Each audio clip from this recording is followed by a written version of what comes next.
All right, and we are back here with the 50K women's champion, Bianca Tarboton from South Africa, putting together an incredible 3 hour, 45-minute 50K yesterday. Bianca, nice to meet you, first of all. Yeah, nice to meet you too. Thanks Thank for you for having me. It's really nice to be here. Lekker, as they say, right? Lekker. Yeah, hectic. Pretty good, actually. A pretty good attempt. The race was hectic. Anyway, I was thinking that I know you because we used to be teammates. Yeah. I was like, everyone knows Bianca, and then I was like, oh no, everyone does not know Bianca. So in my mind, you're more of a 30K gal. It was really cool to see you on the 50K start line. My first ultra. Yeah, I was gonna say, tell us a little bit about stepping up to the 50K this weekend. It went really well. It did go really well. I'm really happy. I don't think I could have asked for a better first 50K. I normally stick to 30, 42 kind of vibes, but this year I was like, I feel like it's the time to step it up. And Tarawera, I suppose, is such a short 50K in terms of times, I thought. So I was like, it's a good one to, good stepping stone. Mm-hmm. And I also like to do faster speed kind of work in the beginning of the year. So I thought that even though it's a trail race, it's kind of in that, same realm.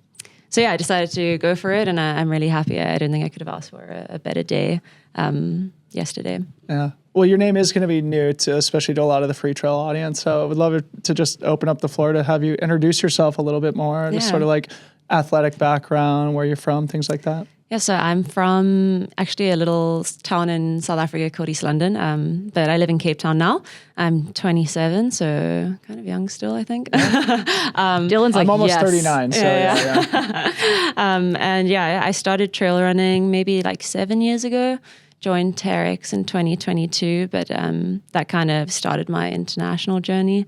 I'm based in Cape Town. I did chemical engineering.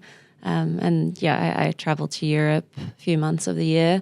This is my 4th year now being international, so it's really cool. And I feel like this race was, the race that I feel like I really wanted and needed. It's been quite a struggle, my transition into the international space, and I've definitely taken a while to figure out how to race well here. So I'm really happy. Share more about that. What do you mean? You've had some... you crushed the otter, right? I think experiences? Racing in South Africa is so different. I suppose I'm quite a homebody, and so having my community, and it's just quite a different experience racing there. I don't know, you've raced there, but I don't know if you've raced there. But in South Africa, no. It's more like Tarawera, I say, more relaxed. It's not super professional, so I feel like that suits my personality. And so coming to Europe, where it's super intense, it's crazy competition, it's just taken a while for me to get used to that and find how to do it well for myself. It's definitely a learning curve for a lot of athletes. And it's taken me a lot longer than I thought it would to do that. Just from that perspective, it's quite different. Yeah. Taking beach vibes to Sarah's and all is kind of whiplash, I would say. It's quite a chilled place, South Africa. Racing in Europe's not super chilled. Yeah. I mean, it's amazing, but it's very different. And so it's just about figuring out how to make it work for myself. Yeah. So that's kind of my goal for this year, because last year it wasn't a good year for me. Yeah. And I came back to South Africa and I was like, I don't know if I can go back. And so I said, 2025, I'm going to do it different, and I'm going to do races that inspire me and go to races because of the experience, more than the race itself. This was race number 1, and I think it went pretty well. So heck yeah. Let's see how the rest goes. Yeah, I feel like it's hard. I feel like it's akin to Americans trying to get over to Europe as well. Yeah. South Africa is as difficult to be in Europe, and so you ultimately have to make the decision: are you going to spend the entire summer there, or not? And I feel like the last 2 summers, at least, you've basically been based in Europe for the summer, and that's different, right? You're not in your normal home environment. You're not all the comforts that you normally have with you aren't there. So just that's a very different experience than a lot of trail runners have, I would say. Can you just talk a little bit about what it means to pack up for many, many months? It seems people are like, that sounds awesome, but I know it's not always the case. Oh no, I've really, it's difficult, and I didn't think it would be either. But as I say, the more I've traveled, the more I've realized how much I love home, and so to a certain extent, it feels like a bit of a sacrifice, which sounds crazy, but it is, and it's just about, I think what I've learned is that actually spending less time in Europe and just coming in for races and getting them done and then going back home makes more sense for me. obviously like you compromise on the like specific training, but yeah, I think you got to do what feels right to you, and I think that mental part of racing is huge, and I think that's like what I've underestimated a lot, racing internationally. And so I think this year I also really want to honor that, because I think that mental game, I think, is ultimately, when you're at a certain level, is what like gets you to be successful or not. Yeah. Well, you're in good company there. I feel like Courtney DeWalter like has like flown in the week of UTMB and then like smashed it. So I do think there's something to be said about like sleeping in your own bed and then like getting to whatever races like early enough to like feel good on race day, but not necessarily like putting in those big long blocks or committing to a European summer. Yeah, exactly. We're just turds over here being like, we like home and our stuff and our coffee. I mean, there's amazing racing internationally, but yeah, I suppose like when you always have your life in a bag and you're moving around so much, it takes a bit of a toll. And especially like for myself, I don't really travel with like anyone from home. It's quite expensive for South Africans to travel to Europe and New Zealand and stuff. So it's very much on my own a lot of the time, which is good. I like my own space as well, but yeah, you definitely miss the people for sure. Yeah. Well, awesome. Thanks for sharing so much about your background and stuff. You were a new name to me coming into this weekend, and you absolutely smashed your first 50K. So we should talk about the race. You weren't really challenged. You won by 25 minutes or something like that. Tell us a little bit about how you were approaching things strategically, stepping up in distance, and share a little bit about the race itself. Yeah, so it's actually quite interesting. I think I've also like historically hyped races up when I come to like travel abroad. So I make them feel really big, and I feel like it actually really like wears me down. So my coach before the race said, all he wants me to do is like view the race as a workout. And I don't know why that like really stuck. And I was like, okay, well, a workout's really easy to execute. I'm just gonna like think of the race like that. So I wore like headphones, I wore sunglasses, things that I don't normally do in races. And I just put on this playlist, and I literally, I just try to view it as a workout, and it really paid off. So just like in my zone, listening to like techno, drum and bass, really good stuff.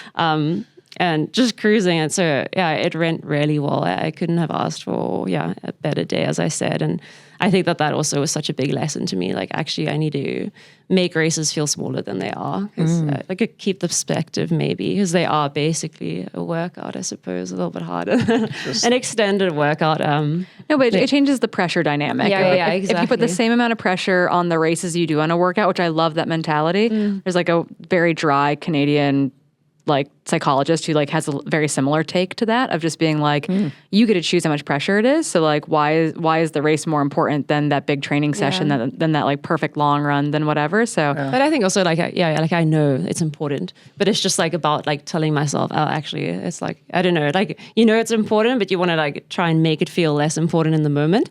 But I'll always like push myself as hard as I can when I'm racing. Like it's when you start the race, you're going to race. I'm wondering if you got any other advice for your first 50K. You obviously have a bunch of teammates around you this week. You're good friends with Robbie Simpson, who is, I think, quite good at the 50K distance. Were you given any other advice going into your first 50K? Or was it all garbage? No. I would hold back in the beginning, I suppose, which, also was like a bit tricky because I'd like... You were holding back? No, so that's what I was saying. I like started and I had some paces in mind of what I'd like start to run it. And then I was running a lot faster. I was like, shit, I think I'm just going to go with this. Like, just try it out.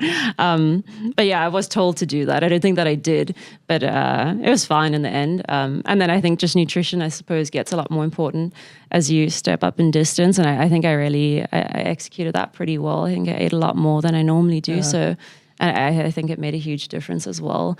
So those are probably the biggest two: hold back a bit and feel a lot more than you think that you need. Well, congratulations on the awesome performance. It makes me want to ask sort of like if there was anything non-obvious that sort of you've been thinking about as it relates to yesterday's race, or how you're thinking about your future as an athlete. Did you enjoy the distance? Do you think you'll do more of it? I did enjoy the distance. I actually enjoyed it more than I thought that I would. I definitely will. I mean, the goal of this race was to qualify for OCC, so obviously that's going back to that'll Europe. be that'll be the goal for next year, though, I suppose. If you didn't request a very specific extension, this gets you in for 26 for sure. Yeah, which is fine because I think I'll do like UTC T55. I think that'll be like the next bigger one. Cool. But sure, I don't even know what the question was anymore, actually. Well, just like if there was anything that that maybe you're thinking about that's like a major thing in sort of the front of your mind coming off of such an awesome victory yesterday. Yeah. I suppose it was just a confidence boost for sure. And I think like it made me realize that actually I can do this. And I just need to make it work for myself and like really set up the environment around race day that works for me. And it might not work for other people, but it works for me. And I think that race really proved that to me. Mature. Yeah. What else? I mean, so OCC 2026 is now on the docket. Very exciting about that. Very excited about that. Talk about way too early excitement for Dylan and I. The way too early predictions. We get really excited way in advance. 2026 OCC preview and analysis here. Yeah. Look out for Bianca, okay? Okay. But where else? So UTC T55K probably off in the fall. Yep. What are we thinking? Knowing what you know now about like not necessarily wanting to spend the whole summer in Europe, what is the season going to look like? It's a good question. I need to have a chat with my coach now. I was kind of just going to do this race and see what happened and then figure it out from there. But I think I'll go to Transvolcania. I don't know. Like I said, I want to like do races for experience this year so that I just find like that joy again racing abroad. So Transvolcania. The marathon there? Yeah, I Cool. think so. Sweet. Yeah. Although it's a lot of downhill. You don't want to do the 74K there? Bummer. I'm just stepping into the ultra distance. I'm not going to take it too far. Way too early. Transvolcania 80K 2027. I'll be there. And then I'm thinking maybe Mont Blanc Marathon. Sick. Nice. Yeah. I've done it before, but I don't think that I've like executed it super well. And as I said, like just haven't been there mentally. So I'd like to go back to that race. I think I can run it quite well. I enjoy the course a lot. And then, we'll see. But I think I'll do in and outs, like travel for shorter versus what I've done in previous years. Well, congratulations, Bianca. Thank it's you great so to much. get to know you a little bit here. And if you ever are looking for chill, cool race vibes, come out to North America. Yeah, no, that's Visit us in if the we can get you there for a month or something, Dylan and I can set you up with whatever race you want. I'd love to. It's definitely on the cards. I think for next year. New Zealand was far to travel here. I'm like, I don't know if I can do 2 big travels. Cape Town to the west coast of the U.S. also It's a big lot. trip. Yeah, sure. Yeah, but definitely in the future, for sure, I'll be there. Well, congratulations again. Thank you. It's great to get to know you a little bit. Appreciate you making the time. Thank you so much for having me. I'm really great to be here. Cheers.